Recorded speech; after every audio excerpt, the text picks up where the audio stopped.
ஒரு வார்த்தை. A word a day. Learn a word a day to improve your vocabulary. இன்றைய வார்த்தை aggravate. Aggravate. Verb transitive. Aggravate. Pronunciation aggravate. Meaning தமிழ்ல மோசமாக்க, aggravate மோசமாக்க, to make a situation worse. சென்டென்ஸ்ல எப்படி வைக்கலாம்? உதாரணம், don't aggravate the problem. Don't aggravate the problem. இங்க இது verb transitive. aggravate என்பது verb transitive. அப்படின்னா செயல்படு குன்றாவினை, செயல்படு பொருள் குன்றாவினை. ஒரு செயல் நடப்பதற்கு ஒரு பொருள், அதாவது ஆப்ஜெக்ட் தேவை. அதுதான் இங்க ப்ராப்ளம். இதுதான் ஆப்ஜெக்ட் ஆஃப் ப்ராப்ளம்.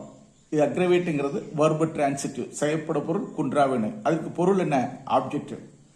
சரி, இதை எப்படி சென்டென்ஸ் வைக்கலாம்? Don't aggravate the problem.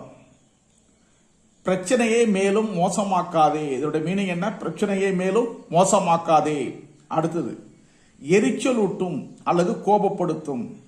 To irritate or annoy someone. He was aggravated by the word. அந்த வார்த்தை அவரை கோபப்படுத்தியது. இந்த வார்த்தை எப்படி சென்டென்ஸ்ல வைக்கலாம்? இதை கமெண்ட்ல தெரிவிங்க. அந்த பாட்டு அவளை எரிச்சல் ஊட்டியது.